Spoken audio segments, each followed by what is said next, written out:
কখনো কখনো সম্পর্কগুলো এমন হয় একদম একতরফা, যেখানে একজন সব কিছু উজাড় করে দিতে চায় আর অন্যজন নিজের ইচ্ছে মতো এগিয়ে চলে।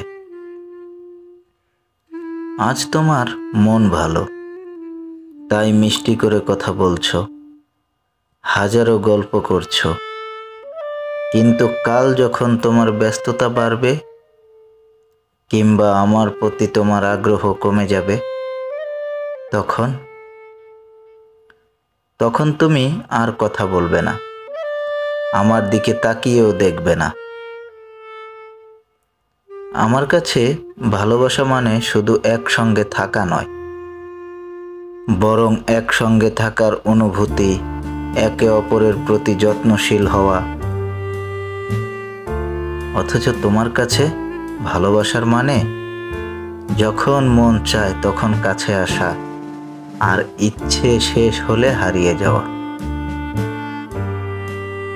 আমি কি এতটাই মূল্যহীন? তোমার জীবনে আমার অস্তিত্ব কি কেবল তোমার ইচ্ছার উপর নির্ভরশীল? আমি কি কখনোই তোমার আবেগের অংশ ছিলাম না? তুমি কি জানো, প্রতিটা সময় যখন তুমি কথা বলা বন্ধ করে দাও, আমার ভেতরে একটা অদৃশ্য ঝড় ওঠে। আমি সারা রাত জেগে থাকি, ভেবে চলি কোথায় ভুল করলাম, কেন এমন করলে। অথচ তোমার কোনো ভাবনাই নেই। তুমি হয়তো জানো না, আমি প্রতিদিন তোমার অপেক্ষায় থাকি। তোমার নামটা বারবার ফোনের স্ক্রিনে খুঁজি,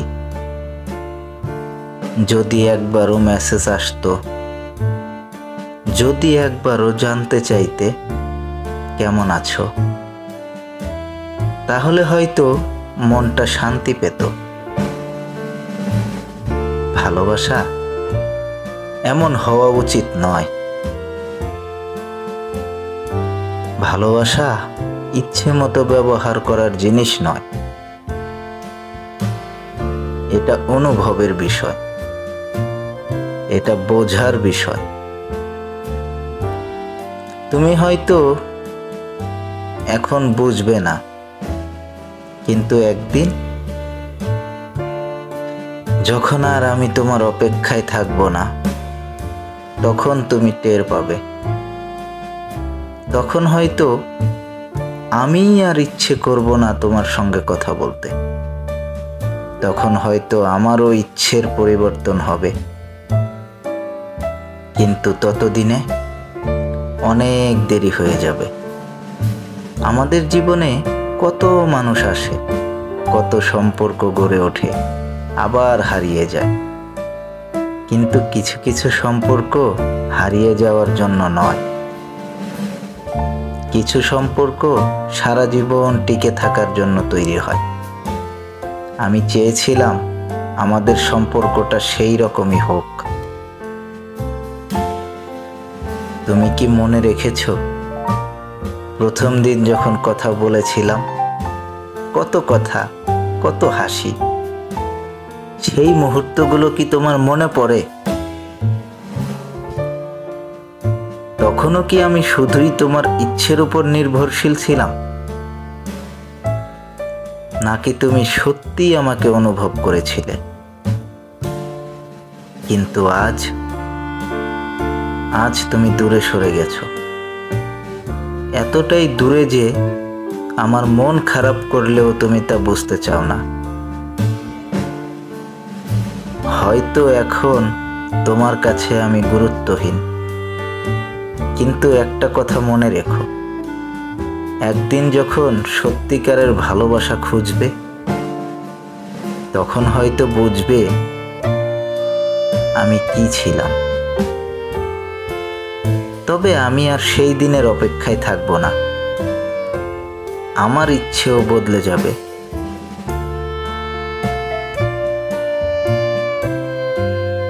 কখনো কখনো ভেবে দেখি, হয়তো আমার দোষই বেশি ছিল, হয়তো আমিই বেশি ভালোবেসেছিলাম, হয়তো আমিই বেশি সময় দিয়েছিলাম, হয়তো আমিই তোমাকে তোমার চেয়েও বেশি গুরুত্ব দিয়েছিলাম। কিন্তু ভালোবাসা তো এমনই হয়, তাই না? ভালোবাসা মানে নিজেকে বিলিয়ে দেওয়া, ভালোবাসা মানে অন্যের জন্য নিজের অনুভূতিগুলো উৎসর্গ করা। তাহলে আমার দোষটা কোথায় ছিল? তুমি হয়তো ভাবছো আমি এখনো তোমার জন্য অপেক্ষা করব। হয়তো তুমি জানো আমি অনেক সহ্য করতে পারি, কিন্তু তুমি ভুল ভাবছো। কারণ মানুষ একসময় বুঝতে শেখে, একসময় অনুভব করতে শেখে যে যার জন্য কষ্ট পাওয়া হচ্ছে সে যদি কষ্টের কারণ না বুঝে তাহলে সেই কষ্ট ধরে রাখারও কোনো মানে নেই। আমি আর অপেক্ষা করব না, আমি আর বারবার তোমার ইচ্ছার দাস হব না। তুমি তোমার ইচ্ছে মতো চলে যাও, যেমনটা প্রতিবার করেছ, কিন্তু এবার আমি আর পেছনে ফিরে তাকাবো না।